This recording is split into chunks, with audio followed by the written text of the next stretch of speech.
Right, hello all, welcome to Cerebral Arcade. I'm Stacey Mason, and so far it looks like I'm all alone streaming today, so mostly I'm just gonna kind of be talking for posterity and for the replays. Ooh, that's crazy echoes. Okay. 1 second, stream.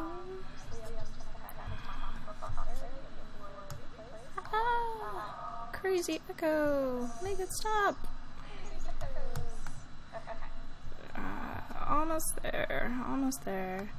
So I have kind of a lot going on this week, so I'm gonna do my best to keep to a regular streaming schedule in the future.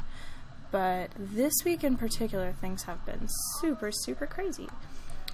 So I have mentioned... Okay, so I've mentioned, maybe not on this stream, but I think the Scholars Play stream where I started this save file, mentioned a bit about an exhibition that I'm helping curate, and so that is kind of really spinning up. There's kind of a lot of logistical things involved with that. It's been keeping me really busy. It's also the middle of the quarter, which I think most of the people that watch this stream know. I am a researcher at UC Santa Cruz, and we are at a quarter system, which means that toward about this time, things start to get really crazy. So with a semester system, usually the academic year is kind of split into 3 parts, a fall, a spring, and a summer. With the quarter system, each quarter is only 10 weeks long, and just losing those couple of weeks per term really accelerates the pace of things. So I am hanging in there, doing my best, but what this means is that I wasn't able to stream yesterday, and I'm a little bit late getting started today, and I hope that you will forgive me, and I hope that I'm not all alone today because you're mad at me and I didn't get a chance to stream. So I have gone ahead and started Act 3, and we kind of have some stuff happening right off the bat. So a couple of you recommended that I check out the auxiliary materials, and I will do that, I think. But I kind of wanted to keep the momentum going with the save file that I had, and just keep going with this, and then maybe fill in those supplemental materials later on. So this whole Cerebral Arcade stream has been a bit of a learning experience, and I'll probably do, a full write-up about it when I have a little bit of time. But I am finding that that the streams are spaced such that I am getting a little bit burnt out with spending like 2 weeks on Kentucky Route Zero. This feels like the kind of game that I really would like to digest in like a week, with playing a little bit every day and kind of continuing from there, or taking long breaks in between, which as an episodic game is kind of how it seems like it was intended.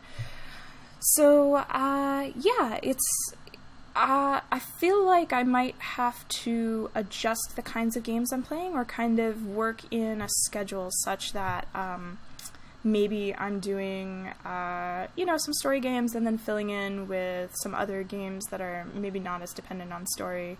In my free time, I play a lot of games like Street Fighter.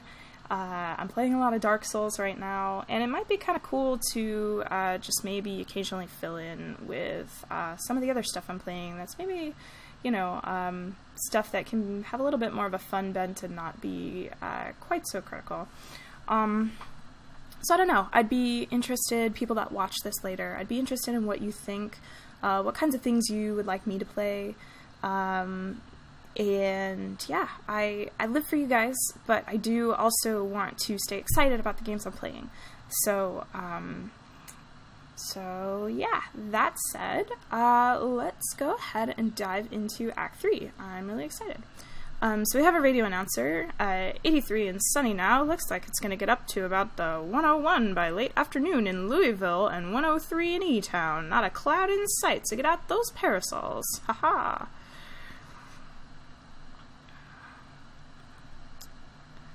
Major accident just ahead off the Bardstown exit, so if you're headed to work on 31, you are late, my friend. Haha. Lisette asks Sugar. So even though we have kind of this character off to the side that looked a bit like Conway, I wasn't really sure. This is kind of the first thing that places this in a time. So we've had lots of references to Lisette, and apologies to the developers if I am not pronouncing that the way you would like me to.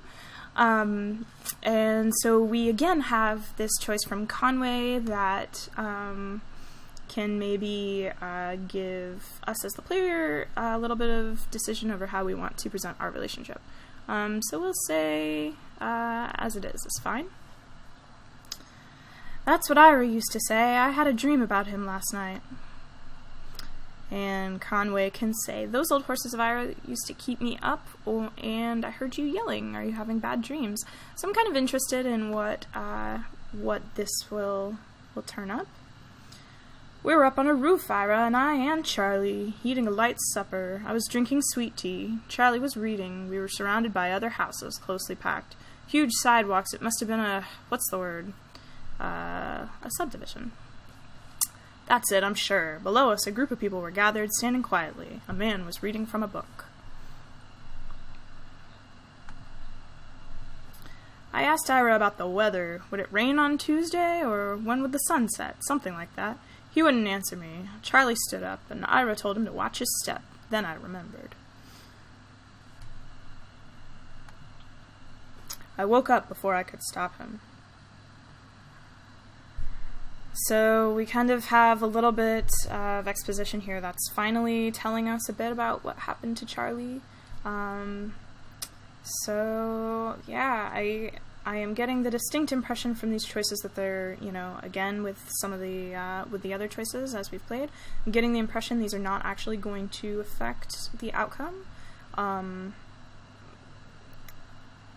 It's possible that it could be affecting the kinds of exposition that I see, but I sort of get the feeling from these choices that that's probably not the case.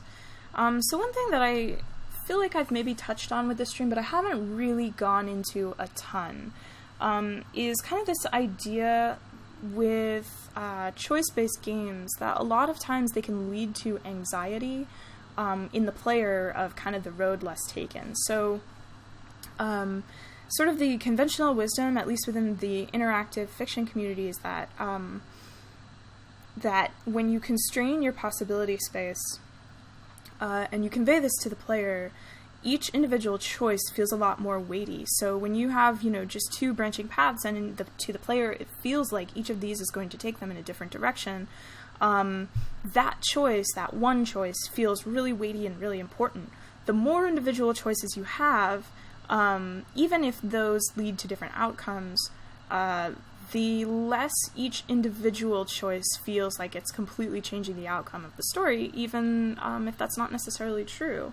And it is possible to get to a possibility space that's so large that eventually you don't actually have anxiety around those choices anymore, because as the player, something kind of changes in your head that says, there's no possible way I will see all of the permutations of this.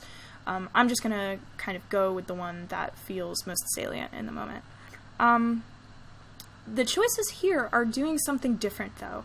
The choices here are kind of very consciously presenting themselves as not actually changing the outcome. So that's actually feels a little bit to me like a different approach to handling that choice anxiety, because each individual choice feels a bit like flavor added onto what is essentially a linear narrative. So I'm not really having the same sort of choice paralysis that I might be having otherwise. So we can decide what he studied. Let's go with astronomy. That sounds fun. That's it. How could I forget? And I really like these little self-aware moments too, where she asks, how could I forget? Because you know, it is kind of strange for this character to have forgotten a detail like that.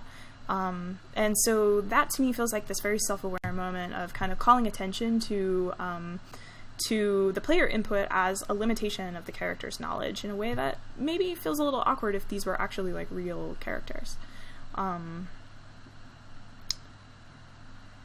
You know, and then we kind of have this here that feels a little bit like it's assigning blame. So even though on a systems level I don't think it's going to have any outcome in particular, it is interesting that it does sort of frame my consciousness and my understanding. Or at the very least, it's maybe giving a nod to the fact that I have some intention around how I want these characters to be framed. It wasn't anyone's fault, Conway. That's what we mean when we say it's, and then we can sort of finish that sentence. You know, another thing that I haven't really talked about as much is kind of the way that this particular choice is a great example where we have these choices that sometimes all that's actually changing is the connotation of a word. So really, all of these are sort of conveying the same thing, which is that, you know, it wasn't anyone's fault. But there is kind of this connotation difference between an accident or a tragedy or a shame in the way that feels a little bit like the gravity of the situation, or at least how this character is interpreting the gravity of the situation. And how much they're sort of trying to play off. It's really interesting how just changing the one word there can really convey something really different about this character. So we, as the player, kind of have a way to characterize Conway. So in this, I think, you know, that's what we mean when we say it's a tragedy. Feels a little too heavy for how I've been playing Conway so far, the mental model that I've built of him as a character. So I'm gonna say a shame. Sure.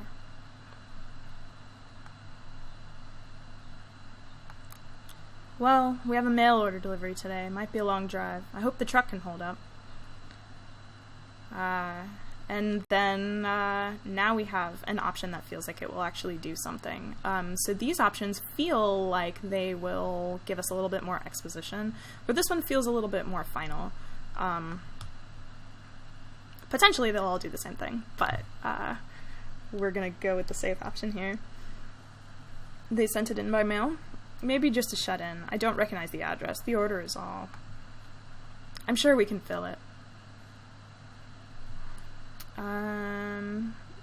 Yeah, and then I love the way that this game is also conveying information through the choices it gives us. So even if we choose not to say, guess that'll be the last, we sort of get the sense that that will still be true even if we don't pick it. And I really kind of love the idea of choice as conveying information. I guess it will be the last act of Lisette's Antiques. What's the word? And then we sort of have, again, like a connotation difference between finale and death rattle. Death rattle feels so much more intense. Let's say finale. Maybe.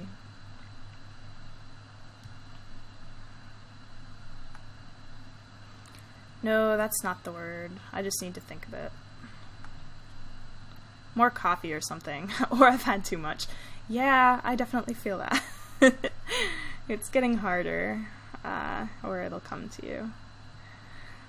So, yeah, we do get this characterization with Lisette, where I sort of wanted to, at first, see these ellipses and these trailing off of sentences as, you know, maybe just preoccupation or something going on, but it does feel increasingly like maybe we're looking at something like Alzheimer's or something a bit more serious. And this choice here felt a bit like it confirmed it, and Lisette says yes, it is. What are those boxes you sent in the hallway? And yeah, so this is a choice that feels a little bit different from those other ones that we'd mentioned. So This is a choice that feels like either these could make it true that that's what those are, but it's left ambiguous because this could be the same kind of choice that we talked about just a moment ago, where maybe this is just how we want to frame it to Lisette. So let's tell her that it's her clothes. Of course. Cora should be here soon. Will you wait with me? Yeah, and, you know, functionally I think these are going to do the same thing, but I just really like the idea of Conway as, you know, being a bit more patient. And then we have the radio announcer again. There's your traffic and weather on the 5s. That's every 10 minutes. Brought to you by the Consolidated Power Company. Stick around for Old Kentucky Home with Kate, helping you turn your humble home into a mansion after this. And then we have kind of this slow panning out. And kind of a fade out here. So this feels like it's using, you know, borrowing some vocabulary from film. Oftentimes these fade outs are used to signal the passage of time. And wow, yeah, really interesting that up until this moment I had considered this a flashback. And now, based on the fact that we are missing our leg, that's a bit of a reveal that this is actually possibly a flash forward, or possibly some kind of fantasy we're having. I love the flashing on the limb there to indicate phantom pain. It's just such a really elegant and symbolic way to do that, and the cute dog in the corner. So we're back to Dr. Truman, which is in the time that we had left off. But that's only if you make a late payment on a follow-up visit. I think everything went well enough here that they'll only want to bill for... And then Shannon. Oh, he's awake. How do you feel, old man? All fixed up? Truman says you might be a bit misty coming out of it, so... we can indicate that we were dreaming. That's unlikely. Neripnol is quite powerful. In fact, many patients report a sensation of a lost time. Do you feel like you've lost time? I kind of love the bit of what feels like a nod here to the episodic nature of this piece. Do I feel like I've lost time? Feels a little bit like referring to the previous episodes. So that's kind of fun. I guess so. It's been about 2 hours, so we have Shannon kind of explicitly telling us here how much time has passed, which is kind of the first indication that really, firmly places us within the timeline that we left off on. So we can ask what Shannon's been doing. That sounds good. We watched TV for a while, then Dr. Truman showed me some terms of this bill. It's kind of... You'll want to look it over yourself, I think. That sounds really ominous. Okay. Dr. Truman says, how about that leg? How's your leg feeling? Yeah, that's the important part. And interesting that this whole conversation is happening while we still have this image playing in the background, left over from our fantasy. It feels like if the game were trying to convey kind of a separation of the fantasy from, or the dream, or whatever you want to call it, from kind of the current timeline, it would make sense to kind of fade to black and then have this text serving on top of that, or serving on top of a new background scene. Since it's not doing that, I have to conclude that it is trying to specifically locate us mentally as still kind of being in this foggy state between the dream that we just came out of and kind of this new reality that we can't, as the player, even visually see yet. That's actually really interesting, and I feel like pretty effective technique. And what's funny is that as a player, because of the way my brain works in terms of like narrative immersion, it actually took me a minute to realize that that was a thing. I was kind of so wrapped up in actually reading and sort of imagining the scenario that was happening there, that I almost didn't notice this background was still there. And I think that's actually really cool. That's a really effective way to sort of place the player mentally in between these two realities. I do kind of feel really interested in that article that's kind of been going around the internet lately about people that can't picture images in their head. So for me, the pleasure experience of this particular passage is based on the fact that I have a visual image in front of me that is different from the very salient image that I have in my head of the conversation between Shannon and Dr. Truman. I'd be really interested in the experience of people that that don't see images in their head and kind of what that looks like to them right now. Okay, let's click forward. Is us kind of sharing a bit of what we were seeing or talking about or experiencing. Okay.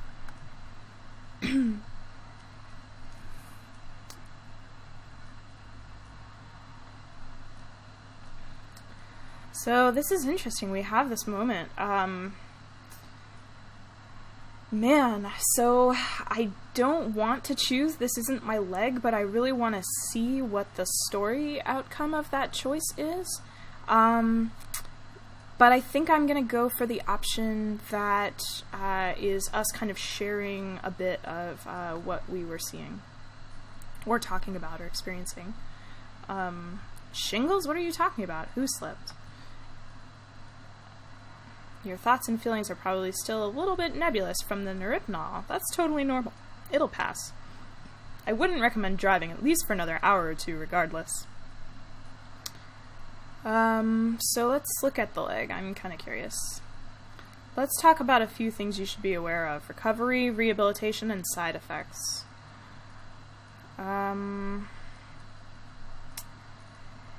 Yeah, I don't know which one to pick. I suspect it doesn't matter a whole bunch, so I'm gonna kind of just pick one randomly. I should have plenty of resting time coming up soon. Good for you. Vacation, or... Yeah, we're gonna go with this option because it feels like it's gonna kind of open a dialogue tree in a different direction. Well, at your age, I want to be clear. You should expect lingering effects of the injury for more or less the rest of your life. Don't immerse it fully in water. Avoid extremes of temperature. I'd stay away from dusty road and mountain lions as much as possible. So dusty roads is going to be hard, but mountain lions? Good advice in any context. Yeah, that's true. Best thing you can do is keep it clean and free of debris. And I can ask, what do I clean it with, or how often do I clean it? Either way, I'd say about once a month. If you find yourself unable to avoid overly dusty or moist environments, you'll want to clean it more often.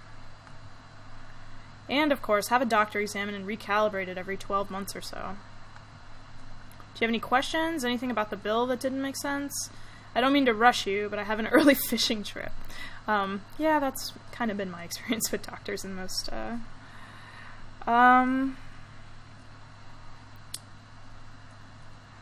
Yeah, and kind of an interesting set of choices here, where this one feels like it's going to lead to us actually understanding the bill as the player. This one kind of feels like it's just going to close this dialogue tree, and then what are you fishing for? Feels like it might kind of take the conversation in a totally different direction. Not to be selfish, but I do kind of want to know what's going on with my leg before the doctor rushes off. Dr. Truman, yeah. Yeah, that's one of the atypical clauses. I don't really have any control over the bill now that the Consolidated Power Company bought my employer. They handle everything. So it all runs through your electricity bill now. You can pay it back in full on your next billing cycle, or you can get on an energy credit payment plan. You'd have to call Consolidated for more detail about that. I don't really understand how it works. Something about generating electricity to send back into the grid. Oh, and one more thing. Don't be alarmed if you experience any side effects of the neuropnol. Typically, we see daydreaming, deja vu, pensiveness, fugue states, irregular perception of time. About 15% of patients report a general sensation of lateness. So, yeah, that feels a little meta, the game kind of calling attention to some of the weird temporality that we've seen in the game so far. Nothing to be alarmed about, just keep it in mind. Thanks for your help. Oh, and Ezra, I forgot about him. Julian's outside. We can head back to your truck.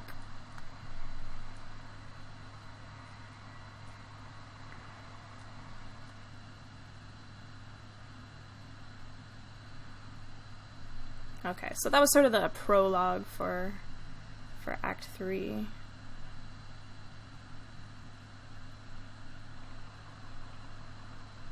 Now we're back in. So let's talk to people. Yeah, so we have, it turned out to not be phantom pain, which was how I immediately read it, but the prosthetic limb, which was sort of, you know, foreshadowed pretty heavily with the prosthetic limb factory and with that book we found in Act 1, and really interesting that it's kind of like flashing in this way that at first I took to be kind of pain, like phantom limb pain, but to me now is still kind of reading as pain, maybe discomfort, but interesting that because that's a symbol that it's kind of put into the game visually, we are left to sort of interpret that how we'd like to. So Shannon asks how the drugs are treating us. And we can say any of these things. Let's go with I feel a little distracted, because I do. Shannon, you're probably pretty tired too. I usually feel more tired after a late night nap. Hey, you ever take anything for that? Caffeine pills or... and we don't really have a yes option. Oh right, they probably tell you to steer clear of all that stuff, huh? Yeah, I guess you never know. My folks had a peculiar relationship with medicine. We almost never had a regular doctor or health insurance or anything like that. Our immigration stuff was a mess for most of my childhood, so we only qualified for state programs in small patches before something or other would get contested, and we learned to just pile on dentist appointments and stuff in those short windows. So this is kind of an interesting visual shot that we're getting here. I'll talk more about that. I'll keep reading. If a cut got infected or her migraines were too much to handle, Mom would talk to so-and-so who knew so-and-so, usually another minor, and end up with some pills. And instead of medical advice, every pill came with gossipy anecdotal warnings and superstitions, like this lore that came with it. Like magic. Dangerous. Mysterious. Yeah, let's find out a little more about Weaver, maybe? Yeah, they had pretty good healthcare through the university for a while there. A couple times they'd swing something, so I got a bit of whatever Weaver needed. In high school, Weaver got these pills to help her focus. She was so smart, but always going off in different directions, mind racing, like 5 conversations going on in her head at once. And you're lucky if even one of them is with someone in the room, you know? I do know, I definitely feel that sometimes. So she had these pills, and they seemed to help. I was struggling in school too, failing my history class. She offered to share the pills. Let's ask if it helped. No judgment. At first, yeah, it helped a lot. I had a kind of presence and clarity of purpose that I've never really had otherwise. I didn't want to stop taking them. One day I was sitting on my bed, my notebook was open next to me on top of a textbook, and I was holding a pen in my hand. I remembered this moment from several years before. It came up so suddenly with such precision I couldn't put it out of my mind. I felt I had to stay with it until I recalled the whole thing perfectly. It was just a tiny nothing moment, my mom patching up the side of a bird cage, winding some spare wire around the frame to reinforce it. I was fixated on that image and that sound, the cage kind of bending and twanging as she worked on it, rapping and nodding, scraping copper against paint, like bowing a rubber violin with a railroad tie. My parents came back from a triple shift and found me sitting there on the edge of the bed, pen in hand, delirious with thirst, patching that bird cage with a 1,000-yard stare. And again, like, this is a passage that kind of has that same feeling of temporality where it's sort of blending 2 moments in time through exposition and through words. So we have this shot, which is very far away and from this kind of surveillance perspective that we've seen in a couple other places. So the far away makes it feel a little bit impersonal, but it also does kind of convey to the player that you have a lot of space to move around. I'm gonna talk to the dog and then kind of explore this area a little bit. And man, they change Conway's animation in each act depending on the state of his leg, and this part feels, again, a little bit laborsome to watch him, but it is very effectively increasing my sympathy for him, so great job there. Conway says, you get some rest back there?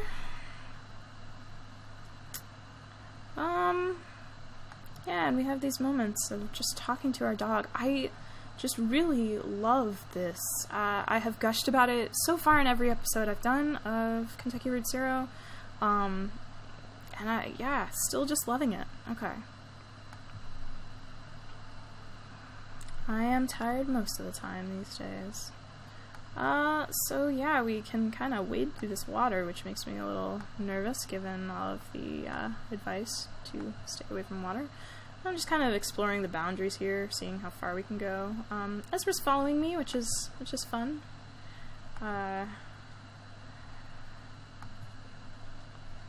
Yeah, and the lighting is spaced pretty well here, such that yeah, we have this nice kind of boundary. But it feels very much like sort of just as the light is creating a boundary on one space, and I'm feeling like maybe that's as far as I can go, another light is there to sort of convey to me as the player that this is space that I can continue moving through and continue analyzing.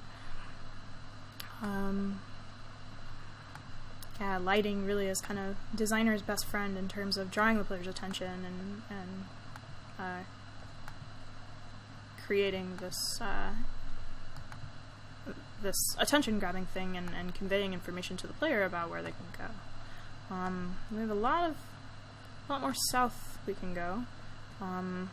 Love the reflection on the water there, and just, you know, a fun little bit of expressive AI there with Ezra kind of jumping in the puddles really playfully. I don't have an option to talk to him or anything, but it, you know, the way that he is scripted to move here and you know, kind of splashes through the puddles, and he's just running. It's very cheap in terms of animation. It's the same kind of animation frames, but it's conveying this playfulness and kind of this, you know, this childlike wonder that I actually haven't really seen from Ezra yet, so that's kind of refreshing and makes him feel very much like a child.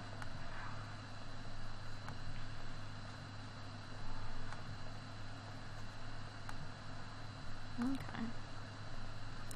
So, I mean, we can totally run, which indicates, you know, that we seem to be kind of in a better state than we were. I kind of head south here.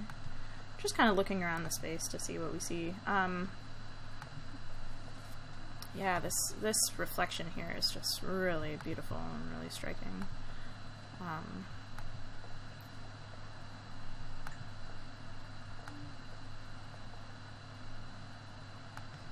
Yeah, and interesting that my perspective now has shifted to Ezra. Conway just kind of walked off the shot. I'm not really controlling him anymore. Which is sort of interesting. Wow, and then we have, wow, with this beautiful panning shot of this bird. Yeah, that was really lovely. It's difficult to know exactly what triggered the camera to kind of, or triggered the game to take over Conway, bring him back to the truck. Maybe the game picked up on the fact that I was lost or didn't know where I was going. Maybe it was a timed event, it's hard to say, but there was absolutely like a very cinematic feel to the way that the camera panned back over to Conway, kind of across the shot there. Okay, so let's hop in the truck. So, what's the plan here?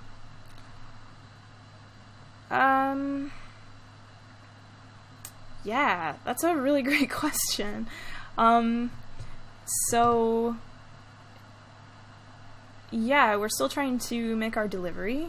We have now successfully seen the doctor and seen about our leg. So any of these actually feel like viable options. So I'm going to ask Shannon what she thinks. well, we've got to get back on the Zero and bring these documents back to the clerk at the Bureau. So that option felt a little bit like the meta option of, oh, you're a player, you're not really sure what to do. Here, let the game help you. So, okay, I will trust Shannon. I'm not sure how to get there. The entrance at the farmhouse was gone. And then we can decide which thing we're going to do. Let's ask at the gas station. I know chat last time was really disappointed that we didn't end up back at the gas station, so I think I might try to head back there. I'm not sure. We'll probably have different dialogue options than if we had just sort of gone there initially, but still worth doing, I think. Okay, worth a shot.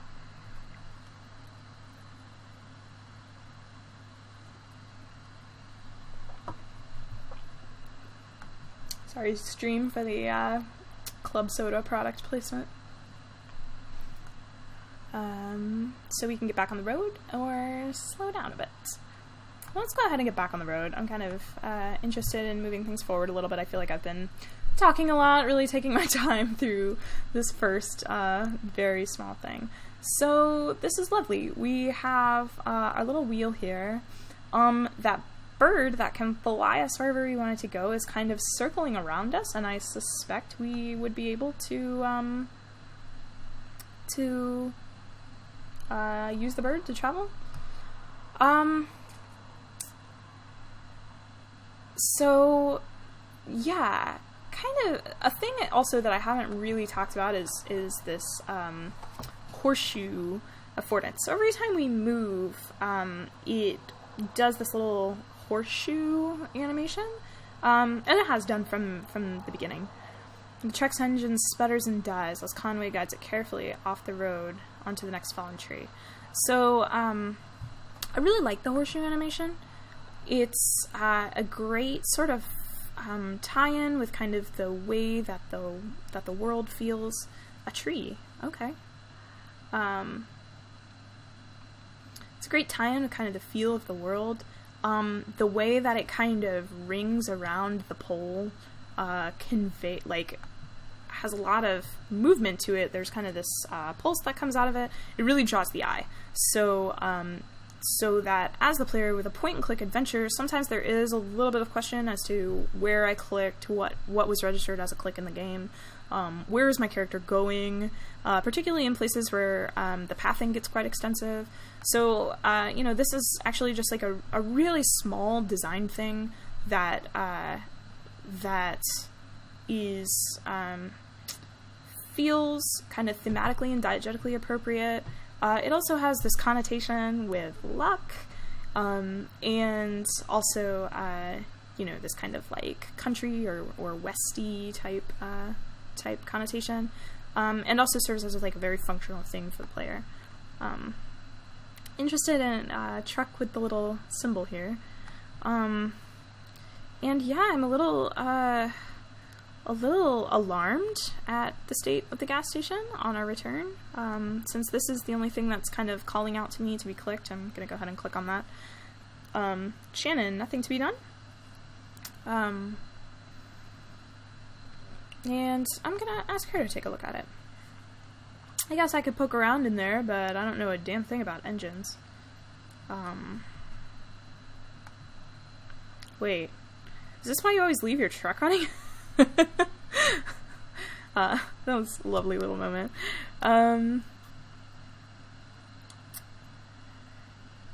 Yeah, so we have kind of a thing. I don't want to maybe head straight for Lisette's truck. Let's do it's the first time it's just died like this. Well, where's the champagne?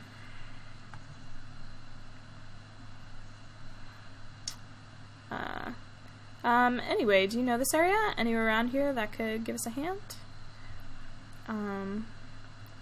So, yeah, let's go ahead and say we just drove past here yesterday. And yeah, interesting, it does look like the road crew's been out here. We have these cones on the ground and these very ominous power lines that almost look like they're tying this tree down. Which, we've been seeing this kind of foreshadowing thread of the power company kind of throughout as this sort of large corporate antagonist. there's also kind of the implication that that it's now sort of like we have entered kind of this dark pact with the electric company, since they literally own one of our limbs now, and kind of this flickering of the prosthetic is in addition to being all those things that I talked about in terms of connotation, it also quite literally could be the power that's flowing through our prosthetic. And it's kind of interesting because this sort of skeletal, electric-powered prosthetic, you kind of get the sense that it's like a robot leg, which feels really out of place in this kind of old country setting. But this game really has done a lot with building kind of tone and mystery out of anachronisms and things that feel like they don't quite belong. And the leg is kind of just another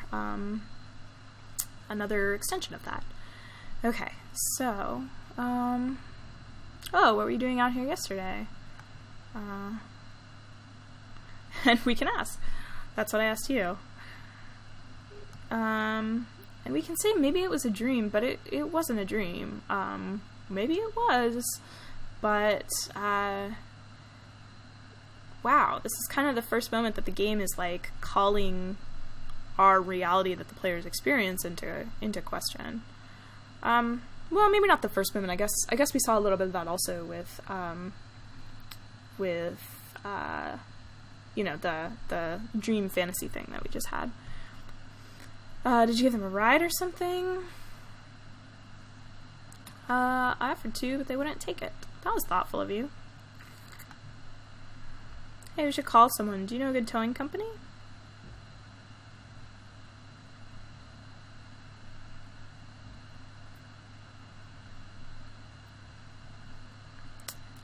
And yeah, let's go with Lucky Boot. That sounds good. Lucky Boot. Alright, I'll give them a call. I hope I can get a signal out here.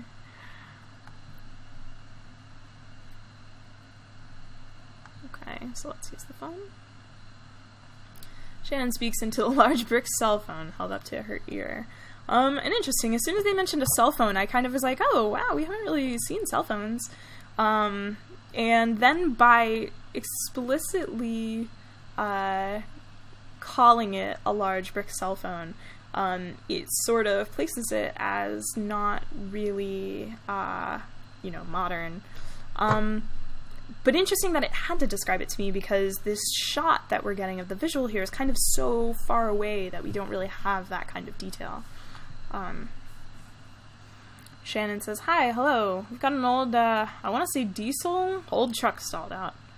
And then despite the fact that all of these answers are inaudible, we can somehow distinguish what their mood is. I don't like the way any of these sound for somebody that's going to come pick up our vehicle. Let's go with sleepy. No, maybe irritable, because the others kind of convey incompetence. Sure, it's late for me too. Your card says open to 23 hours a day.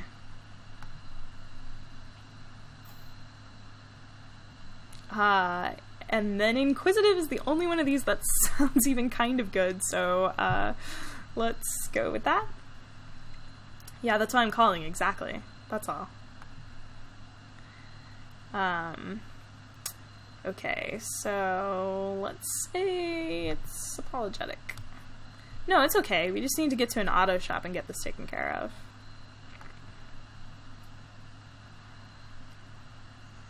Oh man, I love all of these options. So it's really interesting how each of these options, the first choice started with, man, I don't like any of these. The next choice was like, well, one of these is desirable. And then like it's gotten progressively more and more so that I'm happy with all of the choices. So yeah, this moment that actually almost feels like it's playing with choice as a form. So yeah, okay, we need to get this to an auto shop and get it taken care of. Do we want to be do we want them to be wistful, maudlin, or concerned? Well, I don't really want them to be maudlin, maybe wistful. Concerned would be great too, but I'm just kind of interested. Well, I'm very sorry to interrupt that, but Interesting. Okay, let's have them be neighborly, I guess. We already ate as soon as you can get out here. We're off 65 somewhere, just kind of pulled up by this tree that fell over.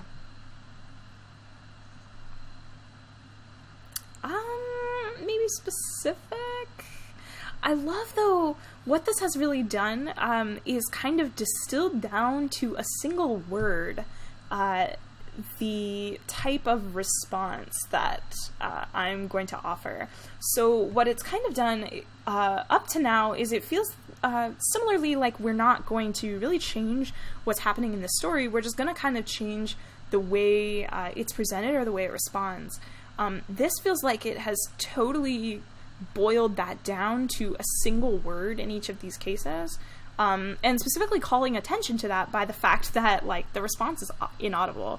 So, you know, really, it's just coming down to, at this point, like, what do we as the player want to see? That's kind of a really interesting way that it's doing that. Okay, so Shannon says, that's actually a pretty accurate description of it. Yeah, hanging over the power lines just like that. Did you see it go down? Let's go with indulgent. Okay, my pleasure. How long do you think you'll be?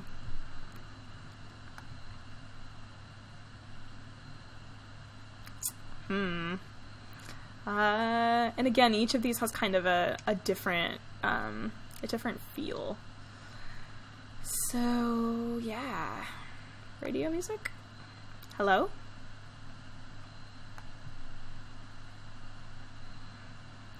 Alright.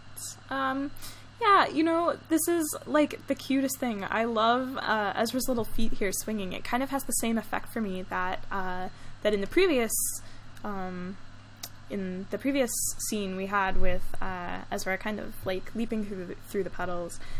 Just the little swinging of feet here feels very real, very childlike. You know, kind of bored, just hanging out on this tree.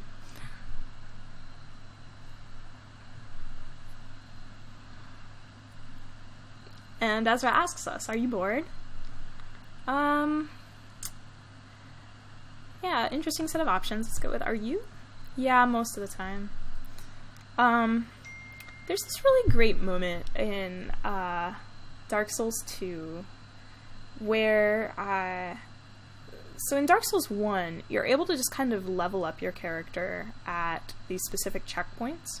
In Dark Souls 2, you have to travel to a location and speak to an NPC in order to do that. And there's this moment, so the NPC is kind of doing something different out of, like, a predefined pool of things that it can be doing.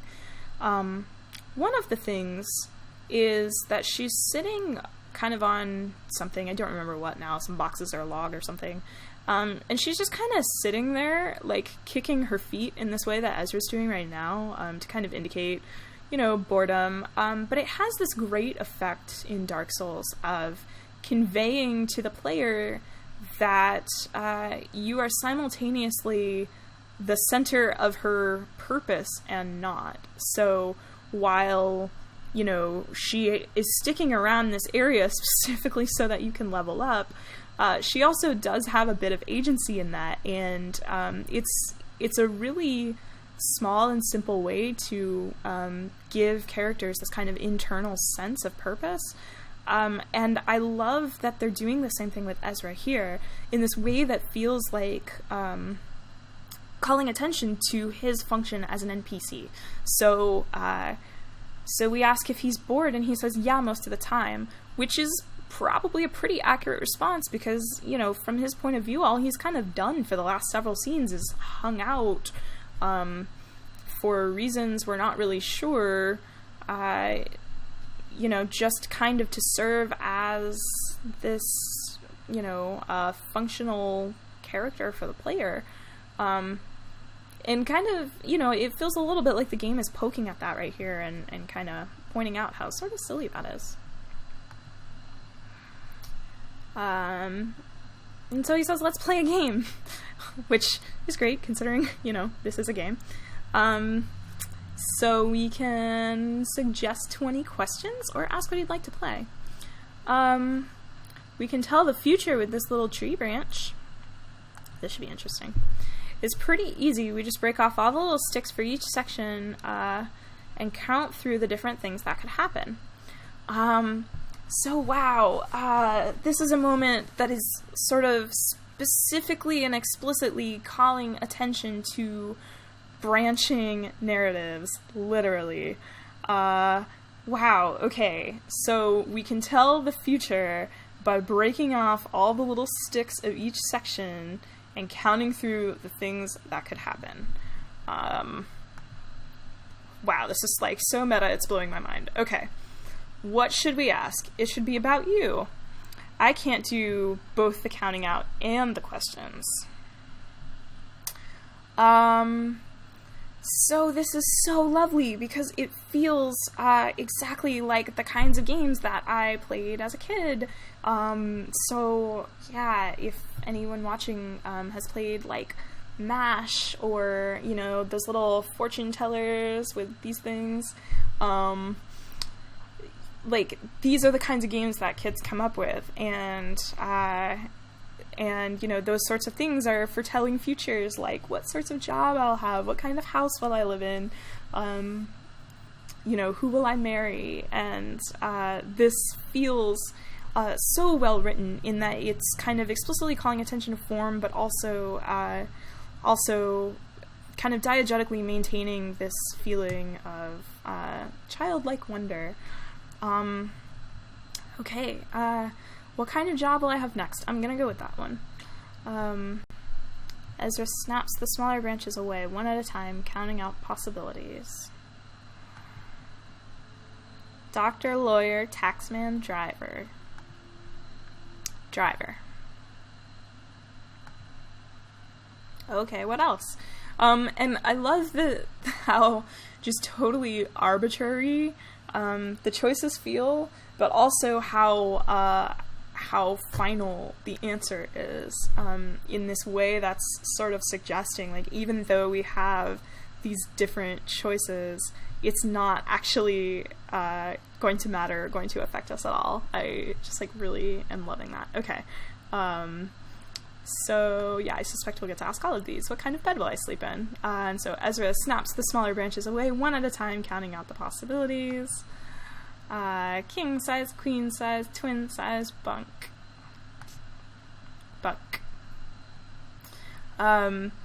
Also, each of these so far, as he's counting, are so well written in terms of cadence as well.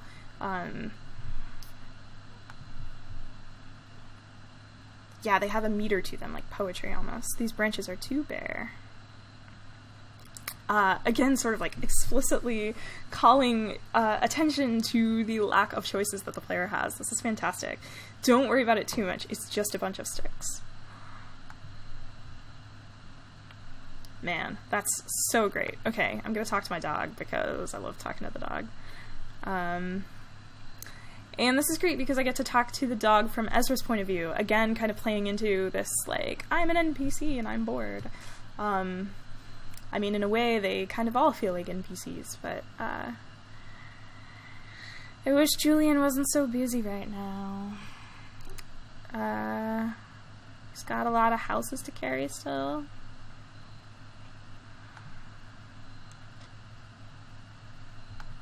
Aw, everything about that was adorable. Also, hello to the person who just joined. Welcome. Alright, let's talk to Shannon. Shannon says, I think they're on their way. Guess we have some time to kill. So we can decide whether we're going to look over the roadmap or just kind of comment that it's pretty glim. Let's maybe check the roadmap. I've stared at that thing too long already. Where'd you get that old map anyway? Where did we get it? It's just always been at the truck. Huh. Someone must have grabbed it at a gas station somewhere along the line, or maybe they just threw it in the glove box at a dealership. When my parents bought their first car here, it came with a map. I used to sit in the back and pore over it. Aunt Remedios saw me looking at it, I guess. A few days later, she gave me a map she'd brought from Colombia. It looked almost hand-painted, deep, vibrant colors, rough border lines, a little anxious brush strokes. Really pretty. I'd slowly trace the coastline with my fingers, like I was walking on the beach, and say, "Here we'll swim, here we'll start a fire, here we'll find a cave in the cliff face and go live and go live among the bats for a while." Not go live. They're not on Twitch. I think I'll take a look at that radio of yours. Maybe I can get it going again. No point just standing around. So this scene feels very interesting from kind of this pacing perspective. So we're now on Act 3, and if we're talking about kind of an Aristotelian dramatic curve, we would expect that this is kind of approaching the climax. Oh wow, I just lost my chance to talk to Shannon. Oh, interesting. Okay, the game is carrying on without me. So, yeah, it's kind of an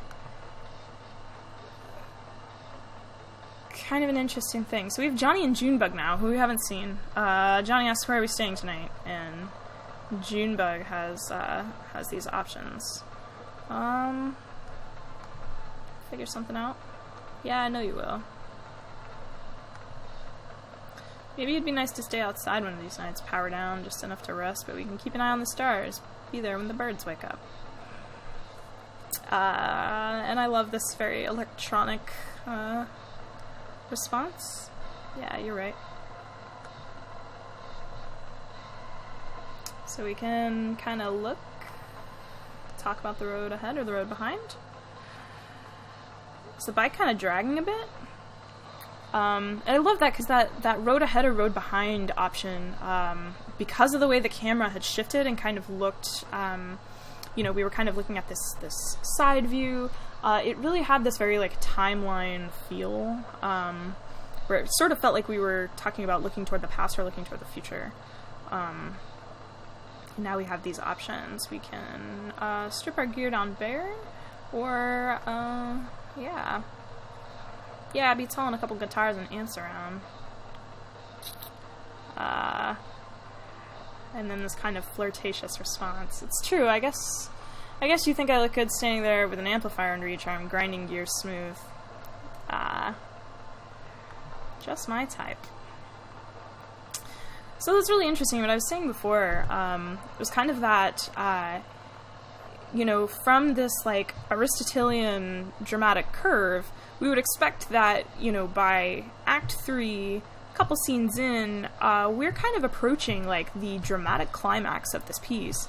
And instead what we had was this scene to very strongly indicate waiting, boredom, patience, these things that feel a bit like they run counter to sort of the dramatic curve that we're probably used to from plays and movies.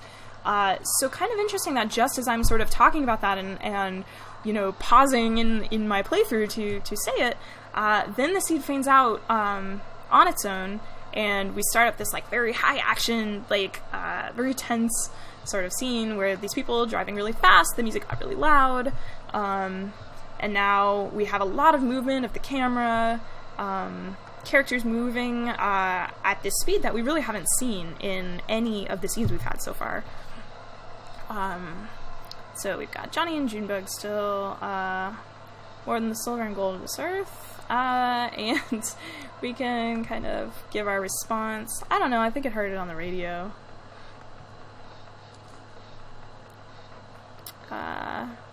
What's on your mind, Cricket? Oh, I don't know, just looking at the stars. Hope we get there soon. Never been this late. Yeah, which star is your favorite? That little one in the corner.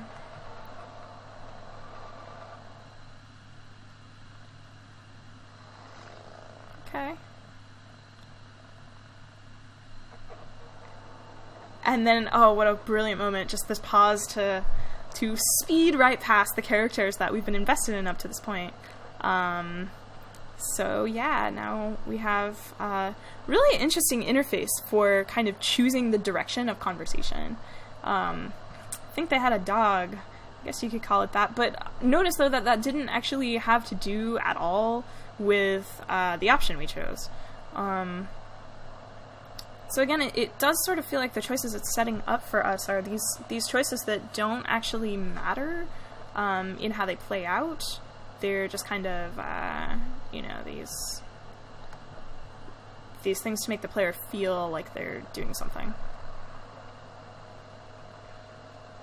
And what's funny is that I, as a player, am totally complicit in that. I sort of know that what I'm doing doesn't actually matter, and that doesn't actually bother me. In some ways, like I was saying earlier, there's a bit of comfort in that, in feeling like I'm not going to be missing content.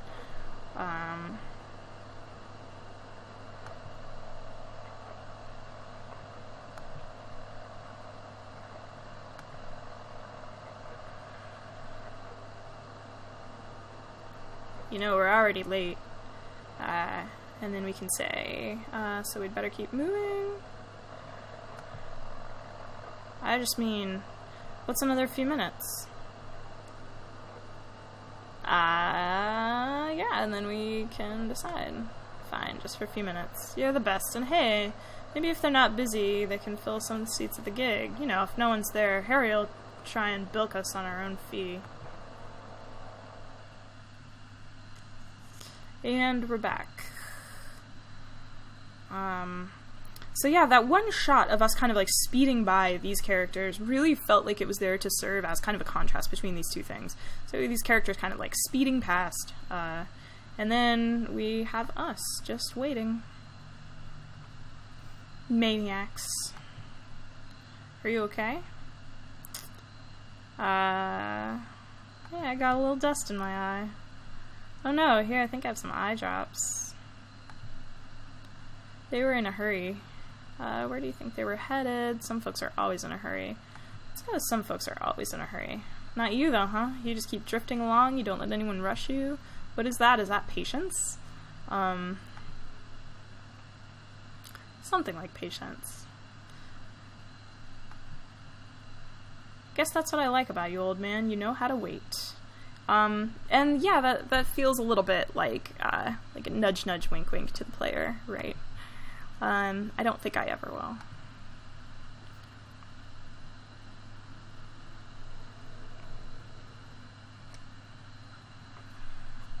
And they're back.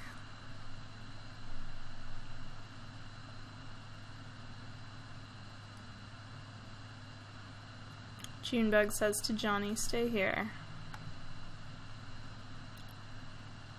And then to Ezra, careful, he's wicked with strangers. Ha, you. Yeah, and then we kind of have these different options that our different characters can say. I kind of love this Ezra option.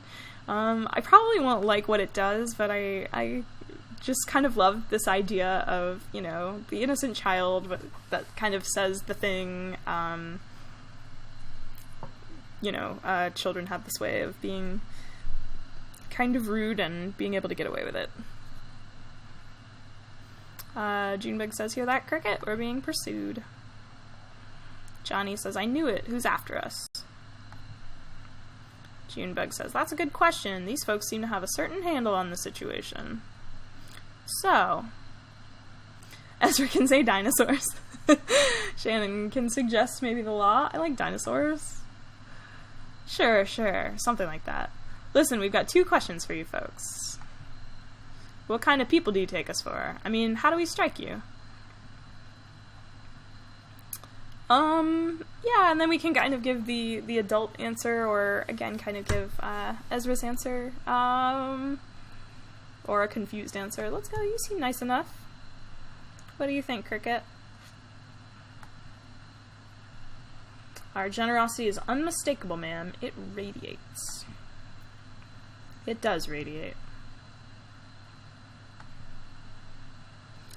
Now, here's another question for you. Do you like music?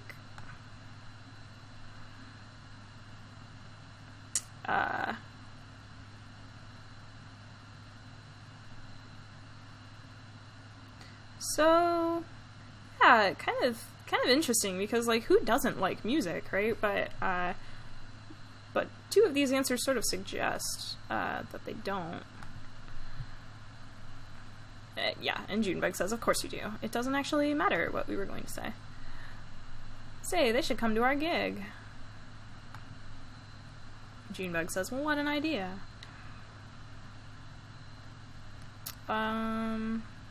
So I think we wait for the tow. A tow? I wouldn't hear about it. This time of night you'll be kicking your heels till dawn. We'll fix your truck up, me and Johnny, a couple of regular gearheads. Why don't I just put a new cylinder block in this baby over here? And yeah, weird vector. That's what we call our bike. I liked the weird vector because it kind of felt a little bit like a reference to that weird hyper-dimensional space that we got stuck in earlier. Because the front wheel's a little loose. We'll get you fixed up quick so you can come to the gig. See, we have our regular booking tonight, and well, we're running late. Very late. But that's what I told them. Now the old man who runs this venue, Harry Esperanza, is a notorious withholder, and if we don't get a few bodies in the crowd, well, he'll go all penny pinching on us. It's just a short set. We only have one song prepared. You'll come to the gig, won't you? So, of course we will. Of course they will. And again, it feels more and more like the game is explicitly pointing out how little our choices actually matter. At this point, we're not even able to get the choice that we've chosen fully out before the game interrupts us and tells us what we're going to do instead. Can you believe we almost didn't stop? Johnny asks the dog, hungry, old man? I think I've got a crust in the sidecar here. After all, it's so late. Well, it's all said and done. We stopped. That's all that matters. Our gig's at an old tavern called the Lower Depths. It's over there by the old Charlie Moran Highway, just east off 65. We usually take a right off the interstate around the petting zoo. Johnny likes the petting zoo. Johnny says, I do like the petting zoo. Who doesn't like petting zoos? Now, let's see about that truck of yours. I feel certain we can get it running.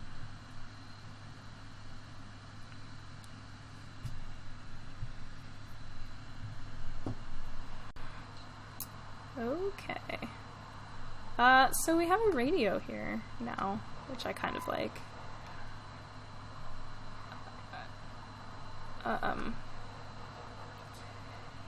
And what's interesting is that whether we tune it to a station or not, feels kind of diegetically appropriate. Now that we saw that Shannon has this option to, she likes to keep things tuned between stations.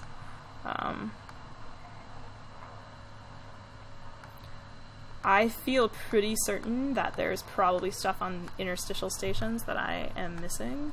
So I'm going to go ahead and leave it to chat if you want to engage, or if you don't, I will go ahead and leave it to future viewers and maybe something that we play around with a little bit in the future. I am starting to run a little bit low on time, so I do kind of want to start heading up. Okay, and we can kind of follow the motorcycle here. There's the petting zoo. Let's take a look. Petting zoo is closed. So I love the little icon. How cute. So I like that it gave us this moving wheel to kind of draw our attention as the player. Now we have the tavern, and we can take a look. So Act 3, Scene 3. At the Lower Depths. I think I'm actually going to potentially call it there for the night, since attendance is a little bit low. This is kind of a makeup stream for last night.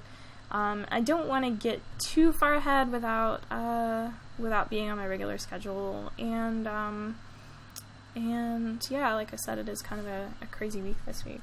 So thank you so much for tuning in. I'm also happy to take any kind of like final questions or thoughts or you know, anything like that. I will say I'm really glad that we just kind of dived into Act 3 without sort of stopping and doing some of the side stuff. I am a little unsure of how I feel about the pacing so far. I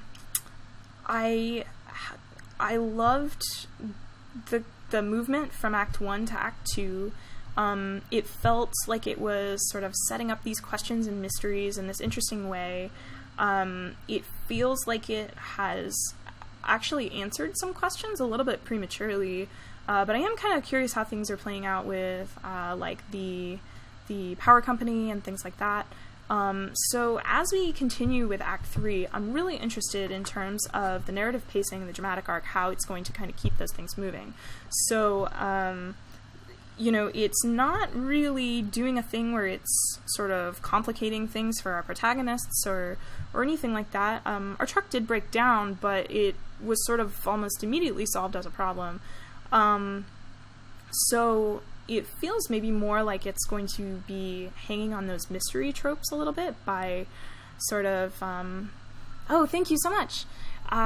It feels like it's going to be maybe hanging its hat a little bit more heavily on the mystery tropes. So with mysteries, the dramatic tension comes from how many questions are sort of raised in the early sections of the narrative, and then the pace at which you answer those questions is kind of what determines the drama. So it feels like maybe it's heading, or maybe it has sort of positioned itself as kind of the mystery sort of approach. So yeah, I will continue playing tomorrow, and then I think after tomorrow, probably going to start on a new game on Monday. On Friday, over at Scholars Play, we're going to do one more stream of Bloodborne, I think. So last week, for those of you who aren't following Scholars Play, you totally should. It's really fun. So Scholars Play is a group of recurring scholars. I am one of them. The others have different backgrounds from me. So one has like a background in sound. That's Jonathan Pagnuti. He's awesome. Ben Spalding has a really deep background in theory and kind of multiplayer design. And Joe has a really deep background in math and logic. So we do analyses together, and last week on Friday we did Bloodborne, kind of the beginning part of it. Jonathan was driving and he had never played before. I think this week I will be driving, since I am the only one who has played, so that we can kind of move through a little bit more content, at least kind of clear the first boss, and talk a little bit more about how it has designed difficulty into the game that's different kind of from other games in the Souls series. So that's going to be a lot of fun. Definitely tune into that on Friday. And then start something new on Monday. I'm totally open to suggestions. Some things that have come up are Life is Strange. I could also do kind of some one-off games. I play a lot of Street Fighter. I'd be happy to do some analysis of Street Fighter and kind of the some of the designs and systems behind that. I also would love to maybe talk a little bit about some casual games and the distinction between casual and hardcore, and what, in terms of design and theory, kind of leads to that distinction. And then, of course, story, because, I mean, that's my background, that's what I love, that's what I do. So I'm also, you know, of course, open to more story games. Once I actually beat Dark Souls 3, I'd be happy to maybe bring some Dark Souls into the stream as well. But yeah, we can kind of play that by ear and see how it goes. And if you have anything you want me to play, definitely drop me a line on Twitter or on Facebook. So with that, I think I'm gonna sign off. Thank you so much for watching. You guys have been fantastic. Thanks.